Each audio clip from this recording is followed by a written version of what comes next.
What are some declassified government documents that are surprisingly terrifying? Project Sunshine, where the US government bought remains of dead infants to test for radiation. When they took limbs from them, the parents were never told. One mother wasn't allowed to dress her daughter for her funeral because doctors had removed her legs and didn't want her to find out. Jeffrey Dahmer's full confession, a couple of 100 pages of pure madness. Necrophilia, dismemberment, skinning, lobotomy, body part preservation, cannibalism. Dahmer became pretty close to his interrogating detectives, Dennis Murphy and Patrick Kennedy, and provided a lot of detail to them. A lot of it in a pretty candid, offhand manner.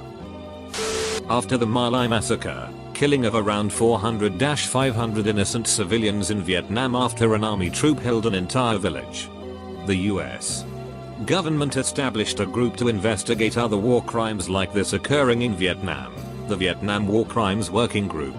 They found 28 massacres of equal or greater magnitude than My Lai that the public was unaware of, so literally thousands of innocent people held by US soldiers. The information has since been reclassified, but there were several journal articles on it when it was first released.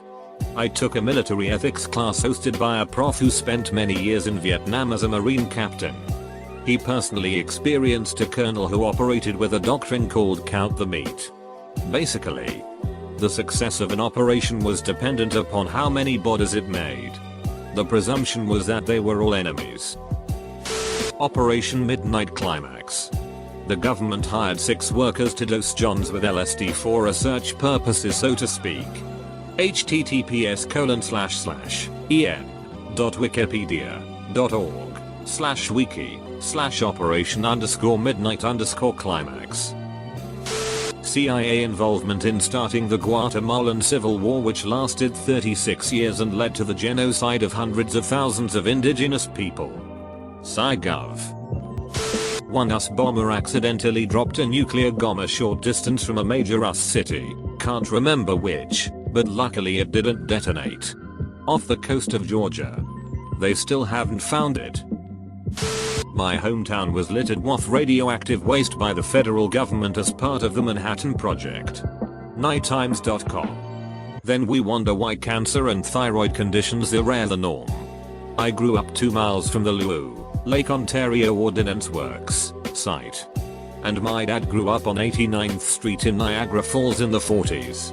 He says that he remembers sitting on the train tracks as a kid watching the hooker chemical trucks bring in 55-gallon drums to the Love Canal. That whole area was contaminated with all sorts of nasty stuff. So what did they do? They bulldozed it over and built houses on it. Of course. Then in the 70s, when people were noticing toxic sludge in their basements, kids' feet were being literally burned by the high levels of phosphorus in the ground, and people were getting sick, they acted like they knew nothing. Eventually people sued and the whole area was evacuated. They tried to clean it up, but they basically put tons of dirt and clay over the area as a cap. And it's all fenced off. You can see it when you drive east on the Niagara Falls Expressway to Towanda. For the Lewiston storage site, also known as the NFSS Niagara Falls storage site, I've read documents where they had hazardous storage barrels sitting exposed to the elements, with seepage and all that. Again, they've covered everything with clay to stop it, but it's already in the ground. The bad thing is that there's a large elementary and high school, Lewiston Porter, about 2 miles from the site, which is actually on property that used to be part of the site but was never used and was sold to the county. Needless to say, the cancer rate among long-term staff and teachers is higher than average. I'm glad to have finally moved away. There are over 50 mishaps with nuclear weapons by the US Air Force in the 1950s alone. The Department of Health and Human Services practiced female sterilization on Native American women all the way through the 1970s. Kinda sobering knowing that we were using tax dollars to suppress indigenous birth rates less than 50 years ago. Wikipedia.org. In East Germany, a committed freedom fighter and her husband had dealt with having her home raided while she was away. being arrested on the way to protests and all sorts of state-sponsored harassment. After the wall fell, she was able to read the documents the Stasi had kept on her and found out her own husband was an undercover agent and had written many reports on her activities with a bloodless banality.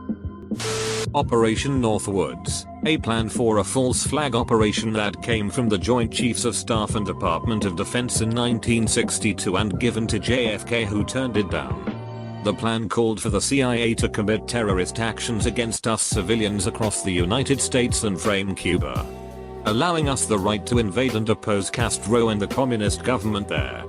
It was declassified and can be found online at the JFK Library. Terrifying that no one knows or seems to care that this was suggested by our government to the president. CIA invested millions in trying to make cat spies. When the Space Shuttle Challenger was destroyed, it was reported that all 7 astronauts were killed instantly. It was revealed decades later that some, if not all of the astronauts survived the initial explosion, as the cockpit cabin had enough protection to not be breached. For 2 minutes and 45 seconds, they were awake and aware as they plummeted toward the Atlantic Ocean. Understandably, NASA knew that the news of their terrifying death would have crippled the space program even more than it already was. We looked at this in flight school and pretty much there's evidence to support that the crew was still running their procedures even after it was obvious shit hit the fan. They didn't die accepting their fate. They died astronauts. That's something to be admired, Demo. As a part of the Army and CIA's experiments into mind control, they put electrodes into the pleasure centers of dogs' brains. Initially, they wanted hundreds of dogs. They only actually got 10. And of those, only a few were implanted. The ones which would be remote controlled by zapping them and essentially giving them a dose of dopamine when they were facing the right direction. The controllers would stop the dope zap when they wanted the dogs to stop. And then the dogs would reorient themselves until they were facing the correct direction. This meant when the controllers weren't present, the dogs who had been implanted would continually spin in circles, even in their cages, always looking for the direction that gave them that next hit. The program ran out of funding in the mid-60s, and the dogs were destroyed. If you want to read all about it and other things that the US and governments around the world are up to from the horse's mouth, I highly recommend theblackvault.com, the website of Black Vault. Here's 100-ish pages of what I described above, helpfully FOI'd and archived thanks to his hard work.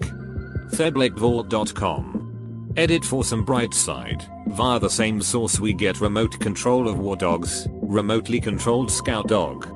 June 1974. Wherein we learn that we can just train dogs. They respond to audio and visual cues, and can be trained to turn on command at long distances by playing a tone over the radio. theblackvault.com. New Zealand's UFO files are a bit creepy. I was in the library and stumbled across the bound files. There's a lot of assumed crazy people being crazy, but there's also one specific one that stood out from respectable Air Force pilots who were both in the air. Conducted mini tests, for example. Blinking. Moving the plane in relation to the object. Verifying what he saw with the co-pilot to ensure it wasn't an illusion or his mind. I don't know, just the fact that you'd assume he wasn't crazy creeps me out so much. MKUltra. Partially illegal. Forced mind control experiments utilizing psychoactive drugs. Conducted by the CIA in 1950s-60s. More specifically, the death of Frank Olson. Olson was going to expose Project MKUltra. Olson was a CIA employee who was dosed with LSD by his supervisor and then committed suicide 9 days later by jumping out of his hotel window. After an autopsy, there was some evidence found that he was unconscious when he plunged out of the window. Wikipedia.org. Two things come to mind. I think they're called the Pentagon Papers. They detail how America went into Vietnam with no intention of winning, rather to control China in that part of the world. Not creepy, but potentially creepy as the JFK assassination papers that get released in October. I'm looking forward to that day. Edit. Spelling. Canadian here. The Somalia affair, not sure if it was ever classified, but definitely a horrific scandal. A now disbanded division of the Canadian military torturing a kid to death in the 90s. And taking hero pics with him while doing it. I think it's important to remember when your country does something shitty, it's not always the bad guys who can be ducking evil. The Nixon administration had a speech prepared for if the moon landing had failed. And it's chilling. You can read it here. Surprised no one has mentioned the Panama Papers. They've been out for a while. But there's been little coverage of them. TLDR of them. Lots of money laundering that was tracked pointed to major governments and global businesses. Edit. Amazon Prime has a series called The Giant Beast that is the global economy. They talk about the Panama Papers in a couple episodes. Not declassified but leaked. Operation Yellowhammer. The government tried to say it was old, but it had an August date on it. We are planning to cut all homeless people in half in 2025. The UK government. Boeing X-37B unmanned space shuttle. It just spent 720 days in space doing God knows what. Can't remember the source.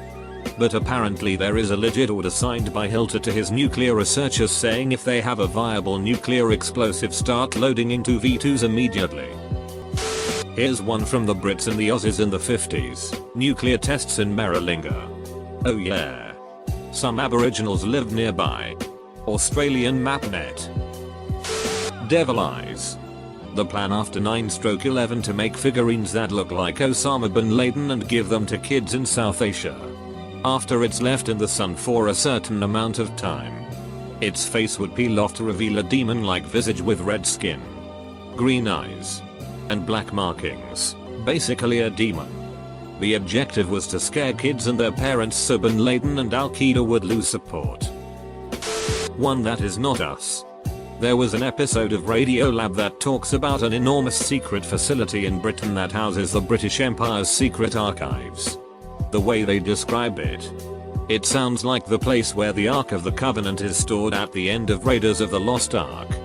What they uncover in the episode is the human rights atrocities that were committed by British troops during the Mau Mau uprising in Kenya during the 1950s. There were details in the uncovered documents about detention camps and torture that occurred during the conflict. It gave grounds for surviving Mau Mau to seek compensation against the Crown in recent years. The atrocities of the conflict were not widely known about until recently. Wanix Studios.org